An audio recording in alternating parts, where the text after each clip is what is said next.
Hello dear students, today we discuss a second exercise of chapter 2.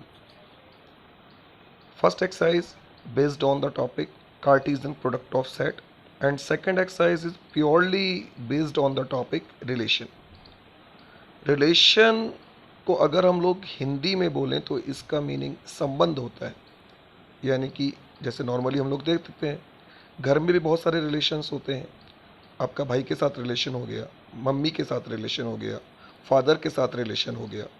Similarly अब आपको अगर हम लोग मैथमेटिक्स में बोले तो यहाँ भी रिलेशन के कॉन्सेप्ट को यूज़ करते हैं। रिलेशन होने के लिए मिनिमम दो ऑब्जेक्ट का होना ज़रूरी है, तो वही सेम इसी कॉन्टेक्स्ट में सेट मैथमेटिक्स के अंदर रिलेशन होने के लिए दो सेट्स का होना ज़रूरी है, और वो बोला भी यही जाएगा relation from a set to another set. अब रिलेशन दिखेगा कैसे, होगा क्या, इसका मीन्स क्या होगा। फर्स्ट लाइन में आप जो हाईलाइटेड हो रहा है वहां पर देख रहे हैं कि लिखा हुआ है relation of a set A to another set B is a subset of A Cartesian product of B. यानी इस लाइन से इतना तो क्लियर हुआ कि जो रिलेशन है वो भी एक सेट है, यानी कि रिलेशन को लिखने का वही तरीका होगा जो किसी सेट को होता है, आइदर वो सेट बिल्डर फॉर्म हो या फिर उस कार्टेशियन फॉर्म हो। It means relation is also a set.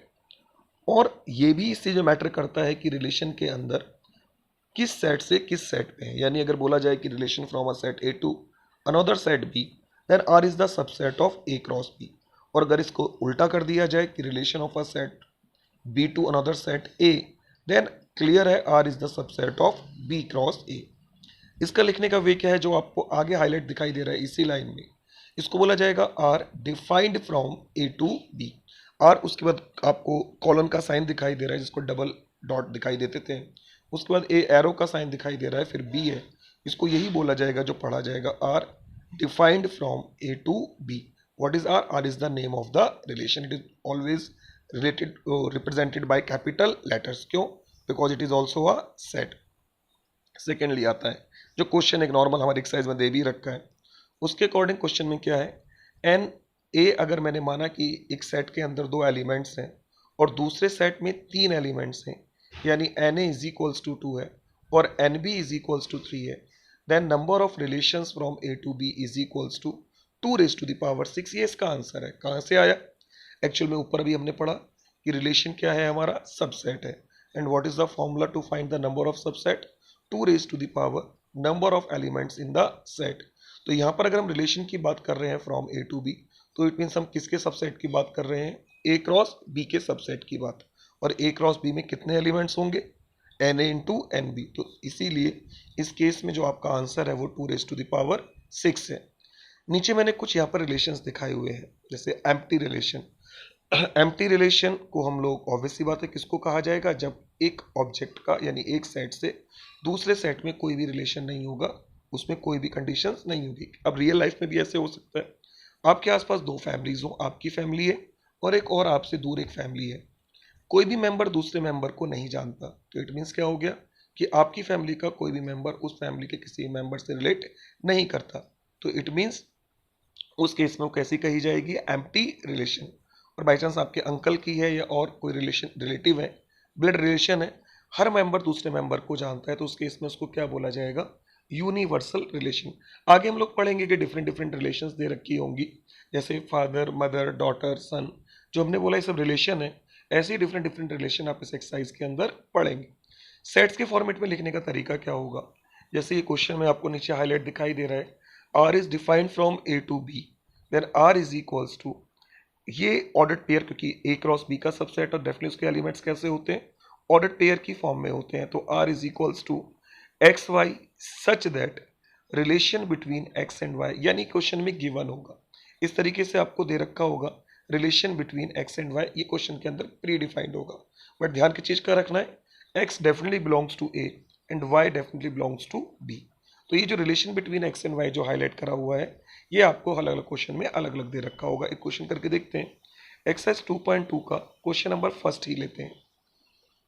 Question के अंदर सेट गिवन है A is equals to 1 2 3 up to 14 और लिखा हुआ था लैंग्वेज में relation from A to A और रिलेशन ऑन ए। उस केस में आपका फर्स्ट और सेकंड सेट दोनों सेम होंगे और उसको लिखने का तरीका होगा R defined from A to A. बहुत ध्यान से इस क्वेश्चन को देखेंगे तो फिर बाकी क्वेश्चन में आपको होमवर्क में देने की स्थिति में होंगे और फिर जो डाउट्स होंगे वो बाद में डिस्कशन होंगे। ऑब्वियसली बात है क्योंकि सेट है तो सेट की फॉर्म में लिखा हुआ है R is equals to within bracket x y such that 3x minus y is equals to 0। ये जो मैंने पीछे लिखा था अभी यहाँ पर relation between x and y, तो वो यहाँ पर है 3x minus y is equals to 0। क्योंकि रिलेशन a टू a है तो x और y दोनों ही किसको बिलोंग करेंगे, a को। अब आपका काम क्या है, करना क्या है आपको। क्वेश्चन में एक्चुअल में लिखा हुआ था कि आपको ये रिलेशन फाइंड आउट करनी है। इट मीन्स ये सेट, ये तो रहा कौन सी फॉर्म, सेट बिल्डर फॉर्म हो गई। अभी हमें इसे किस में कन्वर्ट करना है, इसको रोस्टर फॉर्म में, यानी वो सारे एलिमेंट्स लिखने हैं जो इस कंडीशन को फुलफिल कर रहे हैं। इसका मीन्स क्या हुआ, आपको ये जो 1 से लेकर 14 तक नंबर्स हैं इसमें से पेयर्स बनाने हैं।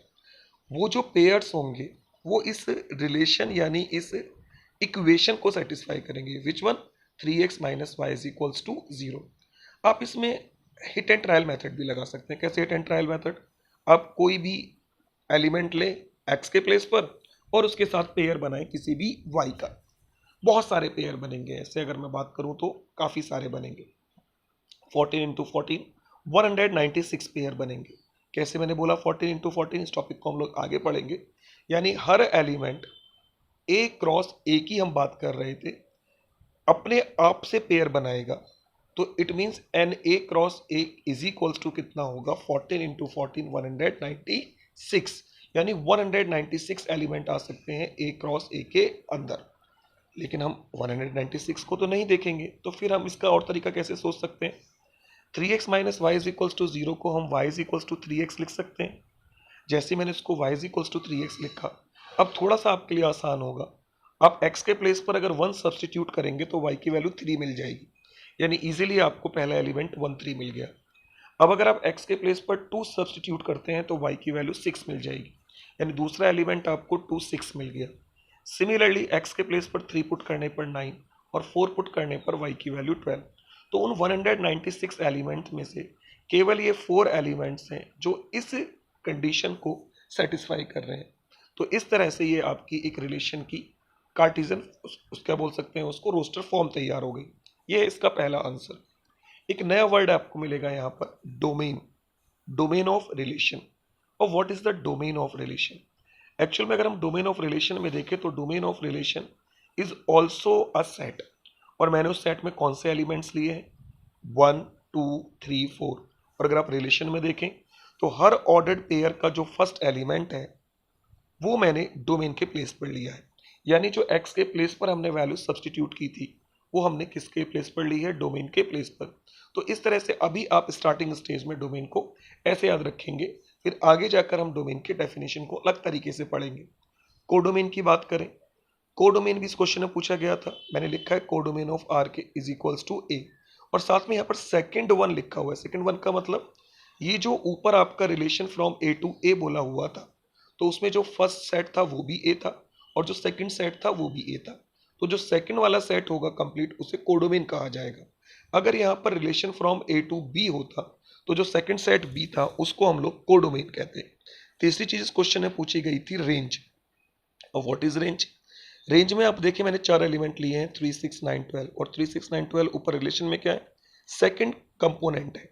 यानी जो ऑर्डर्ड पेयर्स का सेकंड कंपोनेंट होगा, यानी जो y की वैल्यू होगी वो किस में आएगी, आपकी रेंज में आएगी।